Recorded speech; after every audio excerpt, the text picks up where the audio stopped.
All right, everyone. Welcome to episode 75 of the Witness Business Podcast. 75 feels like a big one. I don't know why, but it just feels like a big one. Yeah, we don't even have like an anniversary comparison because most people don't make it to 75 Yeah, years. yeah. But here we are, episode 75. We thought we'd give you something a little different instead of doing an interview. Number one, Kyle and I want to share kind of what this podcast has led to in our own personal endeavors. We've kind of started this podcast because we didn't know how to become entrepreneurs. So we thought, let's talk to entrepreneurs and figure out how they did it. Yeah. And in doing so, we have become entrepreneurs. So we Yeah. want to talk a bit about how that came to be. I'll share a little bit, Kyle will share a little bit. And then we want to give you 75 tidbits of wisdom that we've sort of, Aggregated. what's your word? Aggregated It's a good word. in doing this podcast, in interviewing, dozens of entrepreneurs who have built very wildly successful businesses and share those with you. Yeah, I mean, to your point, it's been a little bit of a free education for us.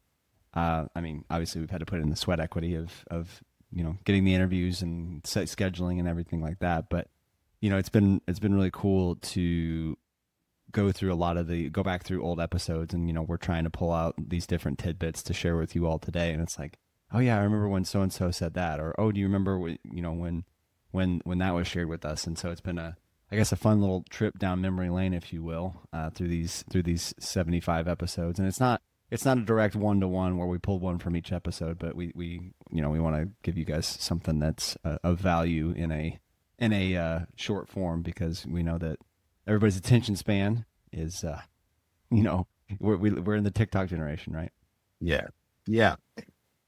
So let's kind of dive into what we built ourselves. Let me share just a little bit about kind of what's happened in my life in the last, we've been doing this for 18 months or so. Yeah.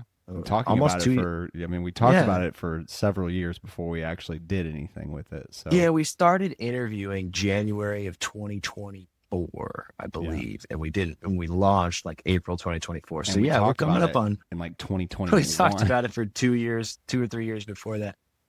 But in talking to all of our guests, I have since started a vending machine business. So I'm the proud owner of 11, I think, vending machines across 6 locations. We had a guest on, Mike Hoffman, back, I don't know what episode, 40 something, I think, but early 2025, we released that episode. And, we got to talking to him, and I just thought, I feel like I could probably do this.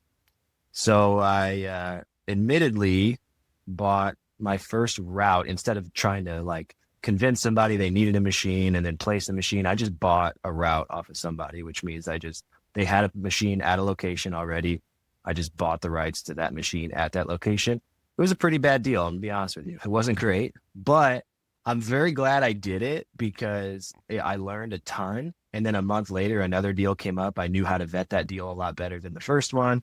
Turned out to be a better gig. Yeah. And then 2 or 3 months later, I got another one that came up it was like the first couple were like a few grand. The next one was like, I think 20 grand or something. And I was like, oh, but I knew what to look for. And it's honestly turned into my best location yet. I've placed 2 or 3 machines in new locations. But we talk a lot on this show about just starting, getting your hands dirty.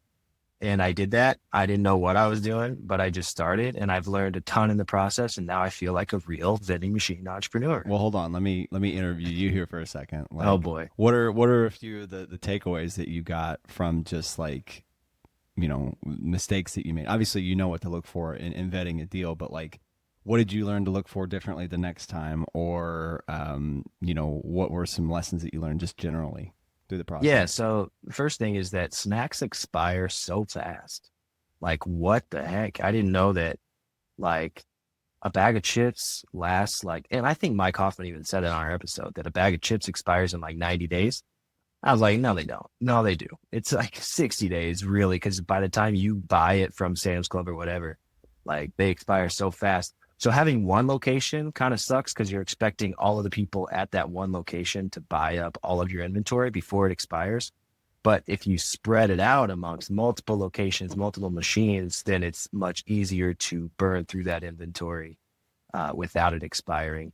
Number two, I learned how to like uh, vet a deal financially, I guess. The first one, I It's was just important. like, I think it was like 7 grand for the first one. And I was like, whoa, whatever. Like, ran some numbers. I was like, yeah, if I profit this much, like, I'll beat the market.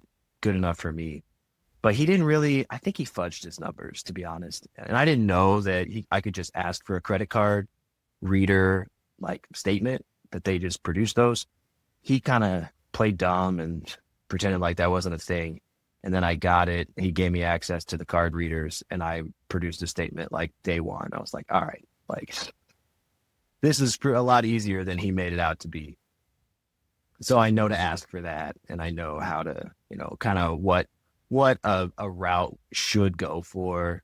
It's usually about 1 to 2 times annual revenue. So if a machine produces $10,000 in annual revenue, you might buy that machine for $10,000 or that location for $10,000. So stuff like that I just didn't know until I got into it, and now Look at I'm that. into it. Free And business now I know. advice because you know Yeah, now. now I kind of know, and you kind of know a thing or two about landlording, real estate investing. Tell us about that, Kyle.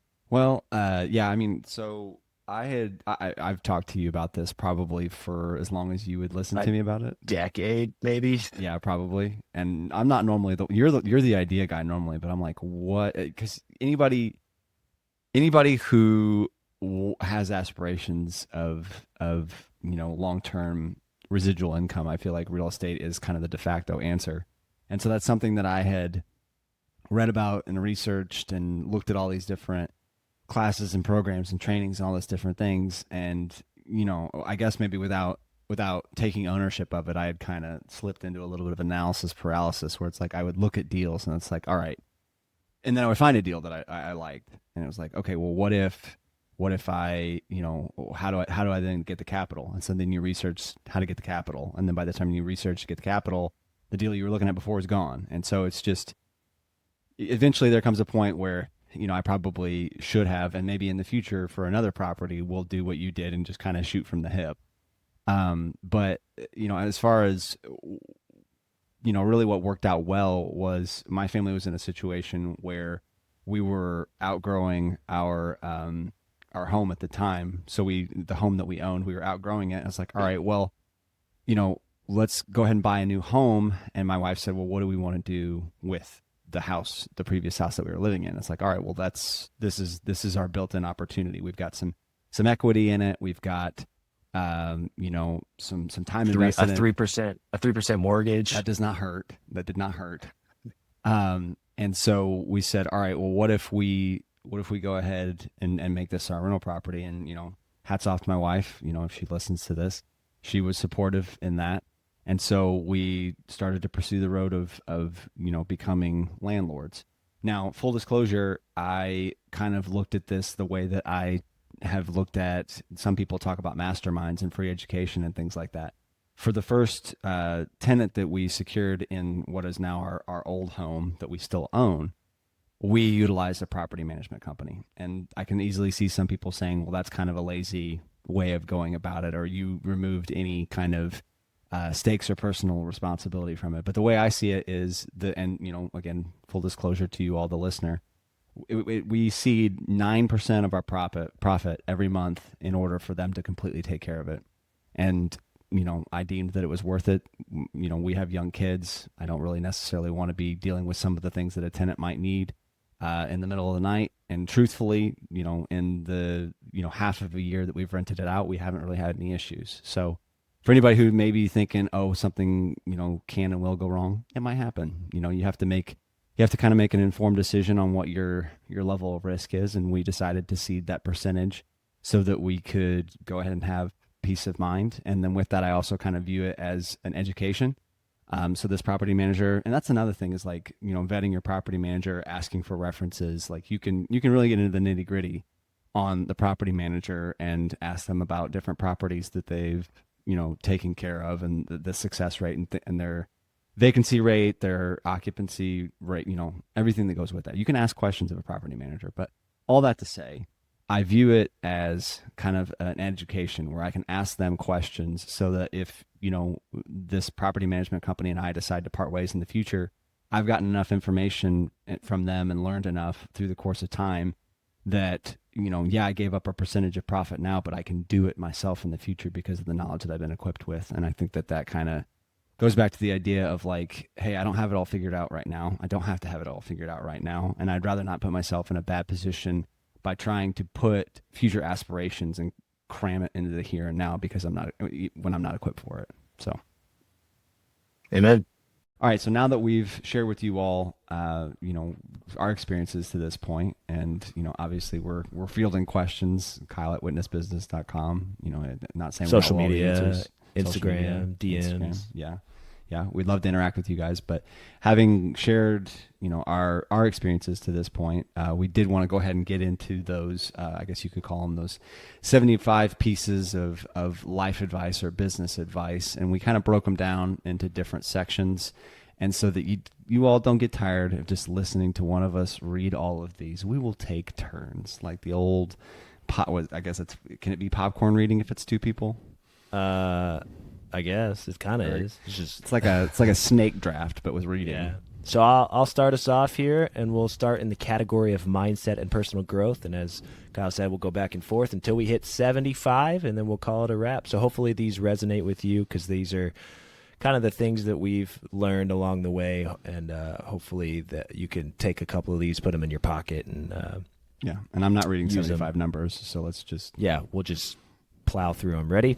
So on the topic of mindset and personal growth, start before you're ready. Yep.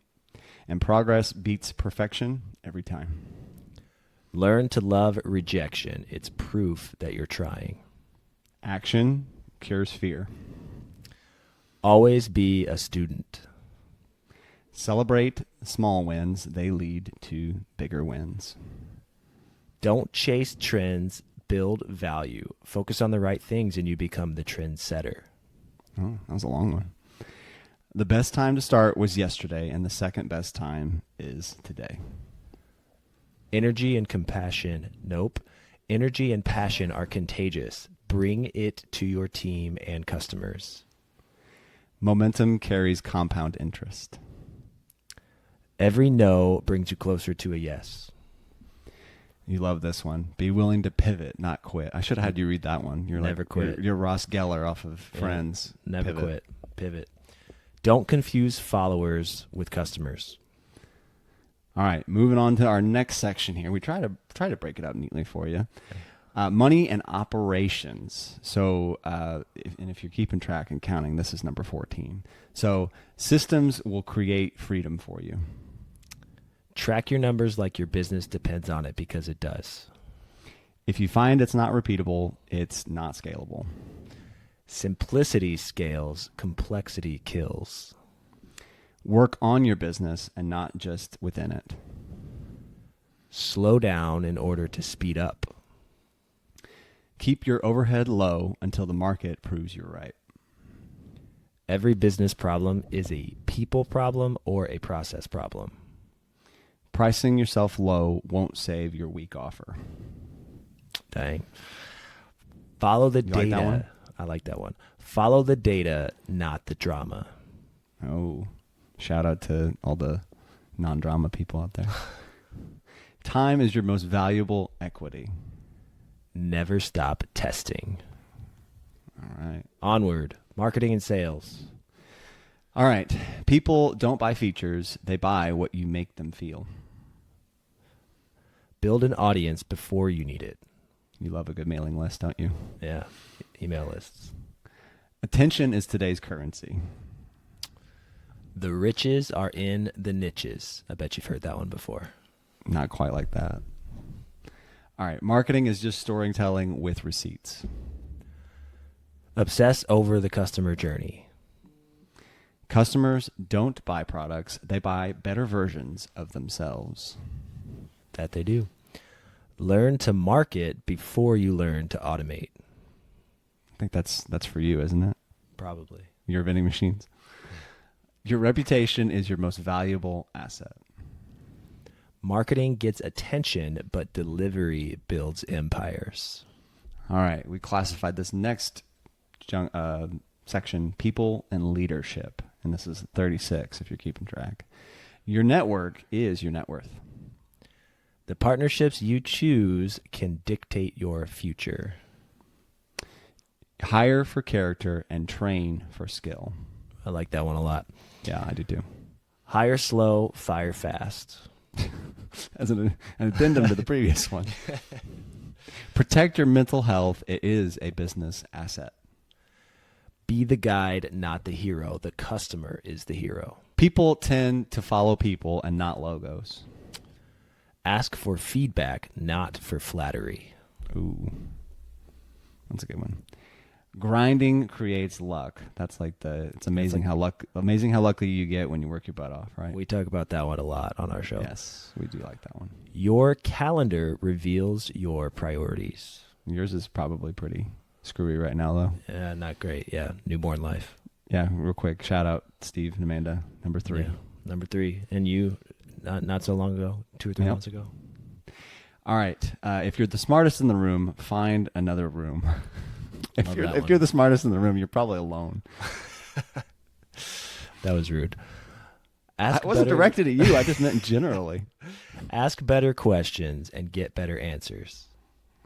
Delegation is the secret to scaling. Leaders eat last. All right. Number 50, which falls under, we've got execution and growth, this section. Speed matters more than size in the early days. Ideas are cheap. Execution is gold, which is kind of the theme of our entire podcast. Actually, I'm going to let you read this next one, too, because this one, I feel like you say this all the time. Also, yeah, done is better than perfect. All right. Your first version will likely embarrass you later, and that's okay. I'm going to let you read this one because you preach this one, too. Yeah. Don't confuse activity with productivity. It's good old spinning your wheels. Yep. Treat brand equity like a muscle built through consistency. Learn to say, I don't know, but I'll find out. I feel like that's parenting and marriage. Yeah. Just good old life advice. Yeah. Investing in yourself has infinite ROI. Return on investment for anybody. Shout out to anybody who didn't know. Don't be afraid to say no. You can't manage what you don't measure. You're bad about that one. You're going to get better about that one. Yep. Build businesses that you'd be proud for your kids to inherit. I think that's kind of the whole point of everything. Yep. All right. We are now in the section of content creation, and we'll wrap it up with these last 15. We're on number 61. Create once and repurpose everywhere. Consistency beats virality. Content is a bridge between you and trust. Show your face.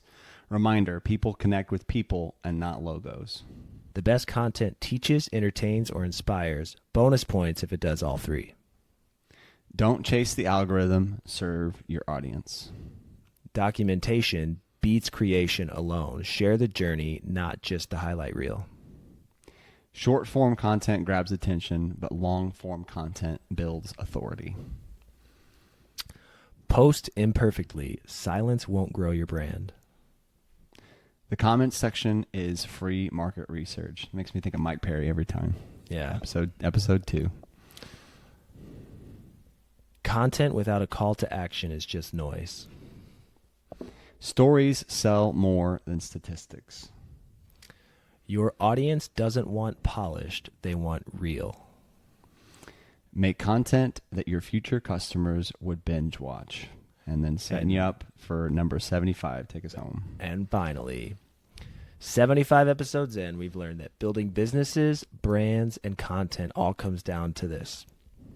Start messy, stay consistent, serve people well, and let the momentum compound. We really appreciate you all sticking with us for these first 75 episodes. We hope to bring you that many more and beyond. And again, just appreciate everybody being here. Continue to provide us feedback as we go along. We'll continue to do our best to bring you guests and entrepreneurs who have gone out and done it and can bring you inspiration. Thanks for witnessing business with us to this point. To the next 75. Cheers.